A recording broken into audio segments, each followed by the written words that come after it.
Hello, YouTube. As you know, there's been a ceasefire announced um, in the Middle East, and many of you are curious as to what this ceasefire means. Well, I still believe that the United States, Israel, and Iran are fully committed to war, and the ceasefire it's really about attempting to shape the narrative around this war, trying to control the terms, trying to determine how the war will be fought. So for Iran, for the Ayatollah, it's very important that the Iranian people understand that Iran is forced into this war. In his speech to the Iranian people, right after the US bombing, he created a dichotomy between Iran and the United States. Iran is a nation dedicated to peace. The United States is a nation dedicated to war. The Iranian people live the truth. The American people tell the lie. And the Iranian people will do all it can to achieve peace. But if forced to defend sovereignty, if forced to defend their faith, then the Iranian people will fight to the death. The Iranian people will never surrender. But if an opportunity for peace presents itself, then the Iranian people, the Iranian nation, the Ayatollah, will grasp at that opportunity. Trump did launch the attacks against Iran, but he's trying to create the narrative that this is happening not because this is what he wants, but because he's forced to do so by the globalists, by the deep state, by the American empire. He himself is a person who only aspires for world peace. But these warmongers, these neocons within his administration, who are embedded in the deep state and who have tentacles all around the world, they are undermining him and forcing him to act against Iran. But he will fight for the American people. He will fight for world peace. And that's why he is trying as hard as he can to broker a peace deal between Israel and Iran. Both Trump and the Ayatollah can do this, can try to be the peacemakers, because they know that Netanyahu will continue to push for war, that Israel will continue to be the aggressor in this war. So Israel is really the scapegoat. But it's really important for us to understand that all three leaders, Trump, the Ayatollah, and Netanyahu, are committed to war for different reasons. So in today's talk, I want to explain to you what's really driving these three individuals. Why are they committed to war? And what do they want from this war? And for us to understand this, I want to introduce to you a new concept. It's called the Messianic calling. Each of these individuals, Trump, the Ayatollah, and Netanyahu, see themselves as historical Messianic figures. They're on a mission from God to save the world, to save their people, to deliver their people into the promised land. And if we need to understand that this is ultimately what's driving them. Not fame, not power, nothing but this Messianic calling. That's what's really driving them. So let me explain what this Messianic calling is by explaining to you its three major characteristics. The first major characteristic is that when you truly believe that you are on a mission from God, that you are the chosen one, that you are the prophet, that God smiles on you, you have access to divine energy. What is divine energy?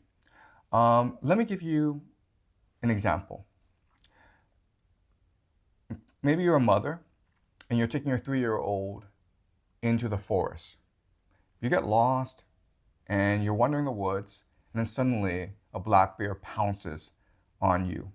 Well, as a mother, what's going to happen is, and you could be petite, you could be weak, what's going to happen is you suddenly, when your child is under attack, under threat, you will find unlimited energy, strength, and courage to fight off this bear, and you will succeed. And we know because there's been a couple of anecdotes like this. So a mother's love for a child is one of the strongest forces in the world. Now, to understand divine energy, just multiply this mother's love for her child by about 1,000,000. And you can understand how energized, how motivated, how powerful people with the Messianic calling feels. The classic example is Trump, right? So Trump, during the campaign season, he would get about like 4 or 5 o'clock in the morning, do a lot of tweets, watch a lot of TV. He would get on his plane and go to a campaign rally where he would talk endlessly for a couple hours. Then he would get back on the plane and then fly somewhere else and do another rally. And then he would do another rally in front of 50,000 people. And then he would watch the news, and then he'd go to bed, sleep soundly, and get up the next morning to do it again for 2, 3, 4 months. And you have to ask yourself, why is he so energetic? He's 79. Why is he so motivated? I mean, he's not in the best health in the world because he eats McDonald's all the time, and he's clearly obese for his age. But none of this matters because his faith in his mission, the fact that he knows that he's been chosen by God to complete his mission, that fills him with an infinite energy. And that's where his strength comes from. The second characteristic of people who are filled with the Messianic calling is that they are absolutely fearless. They know that because God has chosen them, God will protect them. And so no bullets can harm them. Okay, so Trump, so the classic example again is Trump. He was almost assassinated at Butler, Pennsylvania. And remember how even though the bullet came close to him, he was still able to get up and pump his fist and shout to the people, fight, fight, fight. Okay, it's this absolute fearlessness. They know that God will always protect them. But also, even if they were to die, they would go straight to heaven and be with God. They're one of the elect. And then finally, their bodies no longer matter. Their bodies are just vessels for this divine energy to be transplanted on earth. When they die, when this vessel breaks and it fills the followers with divine energy as well, they become martyrs, and their followers will complete the mission on their behalf. So they've transcended death. They've transcended this material world. They are now ideas. They are now faith. They're now inspiration for their followers. And so therefore they are immortal, they're eternal, and they're invincible. The third characteristic of people with Messianic calling is the persecution complex. The idea is, how do you know that you are one of the elect? How do you know that God has chosen you? It's because society, the world, everyone around you persecutes you, right? So again, the classic example is Trump. Trump survived 2 impeachments. In his first term, the deep state filled his cabinet, John Bolton, Mike Pompeo, Nikki Haley. Everyone was part of the deep state, and they undermined him. In fact, you had generals brag about how they intentionally disobeyed Trump's orders. In fact, you had one general, Mark Milley, who told the Chinese government, don't listen to Trump. He's not really in charge. If you have any issues, call us directly. Okay, so they were undermining him. The media every day was lambasting him, cursing him. The whole world was cursing him or laughing at him, right? The European elite was laughing at him. Remember when Trump was talking about the Nord Stream pipeline and how it would cause German dependency on Russian oil? Those German ambassadors were at the back of the United Nations, just laughing their heads off at Trump. After he left office, Trump had to survive lawfare, right? They raided his home at Mar-a-Lago. They tried to bankrupt him. They tried to throw him in prison for extremely spurious offenses. So Trump feels he's persecuted, but that's good for him. That energizes him because it makes him feel that God is testing him. God wants to know, do you truly believe in your mission? Are you truly committed to your mission? And through this persecution process, Trump will develop more and more faith, more strength, more power. This divine energy is filling him, and this divine energy will allow him to fulfill his mission. Let's look at the Ayatollah. Right now, the world's most sophisticated intelligence agency, Mossad, is hunting him. They want to assassinate him. The American military, the most powerful military in human history, with their precision bombs, with their satellite technology, they're hunting the Ayatollah as well. And the Ayatollah is 86. So given all this, how does the Ayatollah feel right now? And the answer is he feels ecstatic. He's never been more alive. He's never been more energetic. He's never felt more vibrant in his life. He feels as though the moment he's been waiting for all his life, the moment he's dreamt of all his life, the opportunity to kill the great Satan, it is now before him. And so he's not going to die. And if you ask him to go run a marathon tomorrow, he could do so. That's the power of divine energy combined with the persecution complex. Netanyahu is the same situation. Netanyahu, his country, Israel, it's divided. There are all these corruption charges against him and his family. And right now, as long as he's in office, he's immune from these charges. But the moment that this war stops, then he would face corruption charges and he would probably be thrown in prison. He's not faced by any of this. He knows that this persecution, it's all a sign that God favors him. And this persecution will ultimately give him the strength, the faith to fulfill his divine mission on earth. So now what I want to talk about is, what exactly is the divine mission? How do each individual perceive their divine mission? So I'll start with the Ayatollah, because that's fairly simple. The Persians, their belief system is a combination of both Zoroastrianism as well as Shia Muslim. Zoroastrianism is the world's first eschatological religion, and in it is a moral clarity. The world is divided between good and evil, between light and dark, between the truth and the lie. And this is the very structure of the cosmos. And these two forces have been at war since the beginning of time. Eventually, these forces will meet in a final climatic battle. And at this point, we humans, we must make the decision as to what force to join. Will we fight for the side of good, or will we fight for the side of evil? And clearly, the Ayatollah believes that he must unite the Muslim world and have them fight on the side of good against the great evil, the great Satan, which is the United States and their vassal state, Israel. The Shia Muslim religion is one that believes that suffering, persecution, and sacrifice, it's all part of your faith.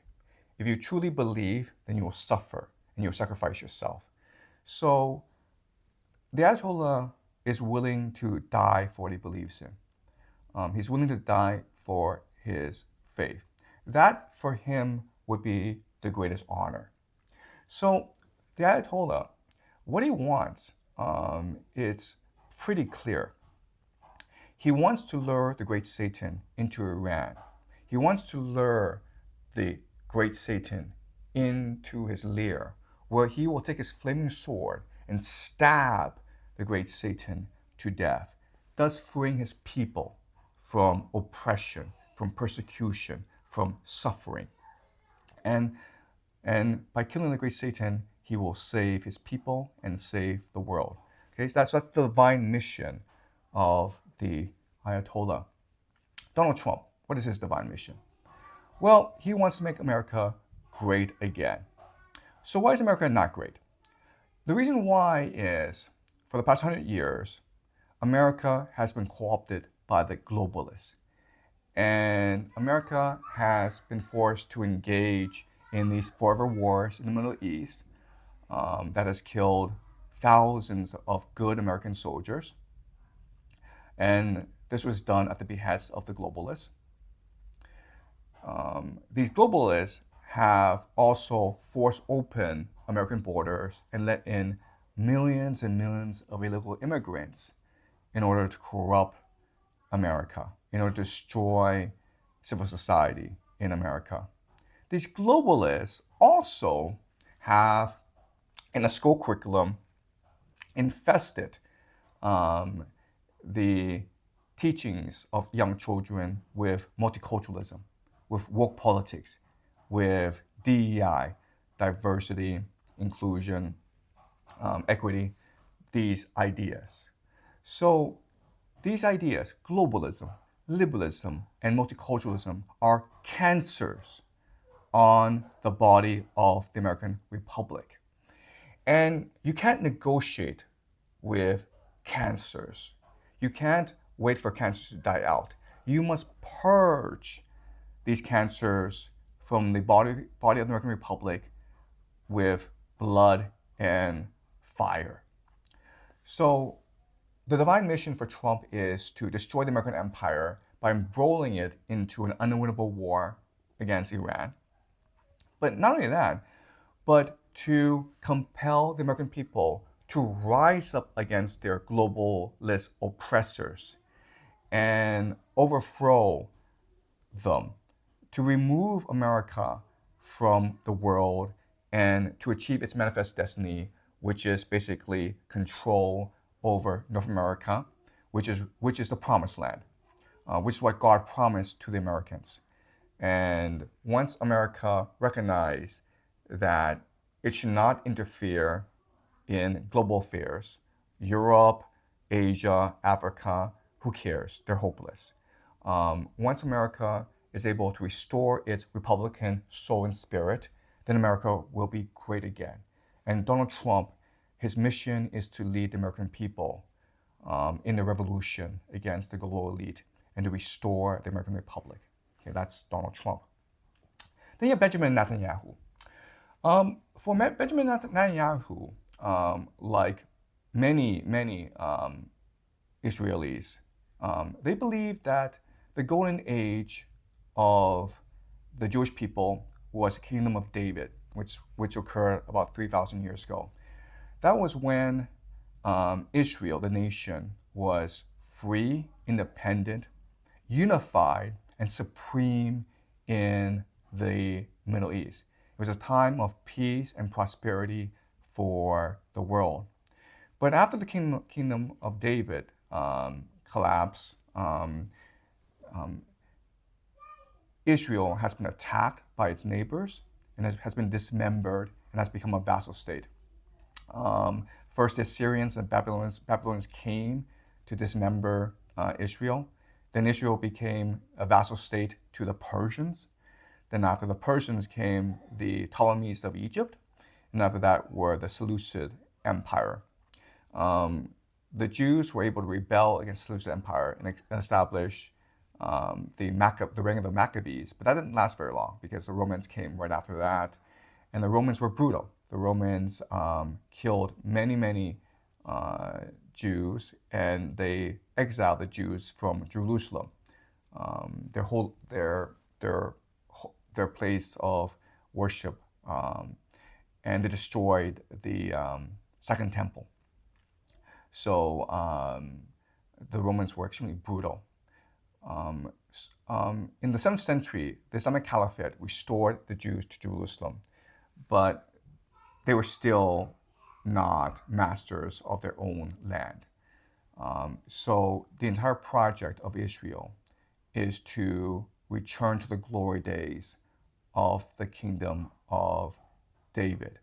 And now is a historical opportunity to achieve that. The only opposition against reestablishing the kingdom of David is Iran and the United States. And if both can be destroyed in a cataclysmic war, then you will have the restoration of the kingdom of David. Israel will be a unified nation again.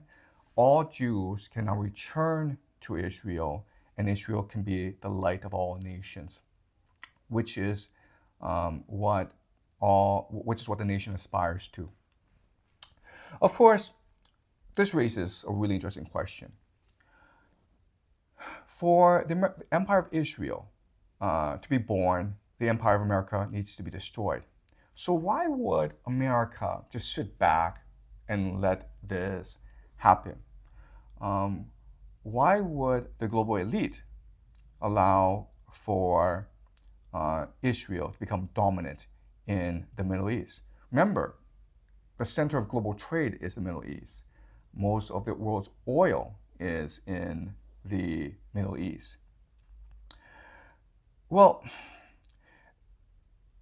I think Israel will achieve its ambition. And the reason why is there are certain elements of the American empire, there are certain elements of the global elite that want the kingdom of David to be restored. They want the American empire to be destroyed and to leave the Middle East.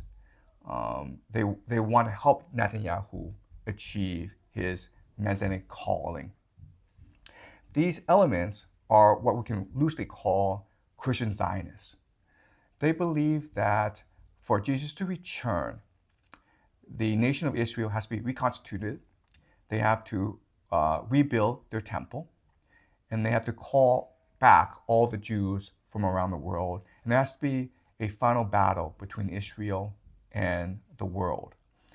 And they believe that it is their Messianic calling to make this prophecy happen. And you hear this and you think this is all really silly. But let me tell you two things.